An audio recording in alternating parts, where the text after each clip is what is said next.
Hi friends, welcome to my channel. இன்னைக்கு புளியோதரை paste செய்கிறது எப்படின்னு பார்க்கலாம். புளியோதரை பேஸ்ட் செய்கிறதுக்கு முதல்ல ஒரு பொடி பொடிக்கணும். அந்த பொடி பொடிக்கிறதுக்கு ஸ்டவ் ஆன் பண்ணி கடாயை வச்சு 10 வரமிளகாய் போட்டிருக்கேன். எல்லா பொருளுமே ட்ரை ரோஸ்ட் தான் பண்ணணும். இந்த வரமிளகாவை நல்லா வறுத்துக்கலாம். வரமிளகாய் நல்லா வறுபட்டுருச்சு. இப்போ அதை எடுத்துடலாம். 2 ஸ்பூன் கடலைப்பருப்பு நல்ல கோல்டன் ப்ரௌன் ஆகிற வரைக்கும் வறுத்துக்கலாம். அதையும் எடுத்துடலாம். 2 ஸ்பூன் தனியா போட்டிருக்கேன். தனியா நல்லா வறுபட்டு நல்ல வாசனை வரும். வாசனை வரும்போது எடுத்துடலாம்.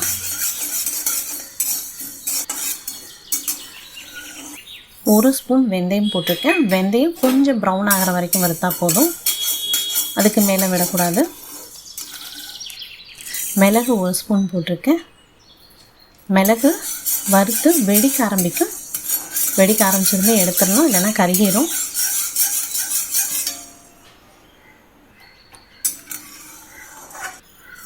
ரெண்டு ஸ்பூன் கருப்பு எள்ளு போட்டிருக்கேன். கருப்பு எள்ளு புளியோதரை பேஸ்ட்டுக்கு ரொம்ப நல்லா வாசமாக இருக்கும். இது நல்லா வெடிக்க விடணும்.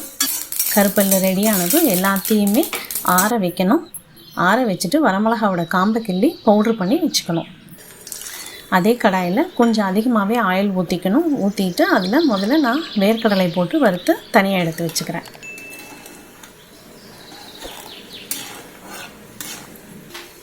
வேர்க்கடலையை எடுத்து வச்சிடலாம். அதே எண்ணெயில் 1 ஸ்பூன் கடுகு, 1 ஸ்பூன் உளுந்தம்பருப்பு, 2 ஸ்பூன் கடலைப்பருப்பு போட்டிருக்கேன்.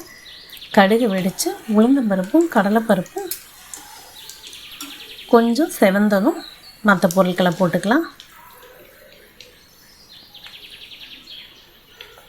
இதில் கொஞ்சம் கருவேப்பிலை, 2 வரமிளகாவையும் கட் பண்ணி போடணும்.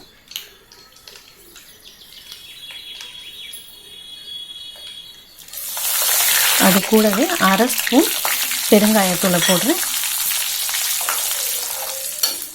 ஒரு எலுமிச்சம்பழ சைஸ் புளியை ஊற வச்சு கரைச்சி வச்சுருக்கேன். அதையும் இப்போ ஊற்றிக்கலாம்.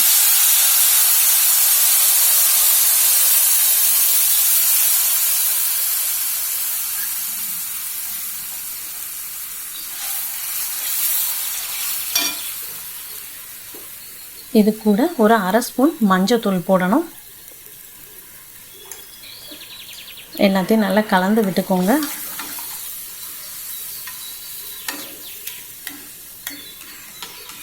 புளியோதரை பேஸ்ட்டுக்கு தேவையான அளவு உப்பு போட்டுக்கலாம். இது கூட கொஞ்சமாக வெல்லம் போடணும். வெல்லம் போட்டால் தான் டேஸ்ட்டு நல்லாயிருக்கும். இது எல்லாத்தையுமே நல்லா கலந்து விட்டுட்டு புளியோட பச்சை வாசனை போய் கொஞ்சம் திக்கான கன்சிஸ்டன்சி வர வரைக்கும் அதை நல்லா கொதிக்க வச்சுருங்க. கிண்டி விட்டுட்டே இருங்க இடையில. இப்போ திக்காயிருச்சு. நம்ம வறுத்து பொடிச்ச பவுடர்லேருந்து 2 ஸ்பூன் போடுறேன். இந்த பவுடர் கட்டிகள் வராத மாதிரி நல்லா கலந்து விட்டுக்கோங்க. இந்த பேஸ்ட்லேருந்து எண்ணெய் மேலே பிரிஞ்சு வரும், அது வரைக்கும் கொதிக்க விட்டுருங்க. அப்போ தான் இது ரொம்ப நாளைக்கு இருக்கும். வெளியே வச்சாலே 1 வீக்குக்கு இருக்கும். ஃப்ரிட்ஜில் வச்சா இன்னும் கொஞ்சம் அதிக நாள் வரும். இதை நல்லா சூடான சாதத்தில் போட்டு கலந்து சாப்பிட ரொம்ப நல்லா இருக்கும். இது கூட நம்ம வறுத்து வச்ச வேர்க்கடலையை ஆட் பண்ணிக்கலாம். இப்போது புளியோதரை பேஸ்ட்டு ரெடி ஆயிடுச்சு. இதை நீங்களும் ட்ரை பண்ணி பாருங்கள். தேங்க்ஸ் ஃபார் வாட்சிங். Like and subscribe my channel.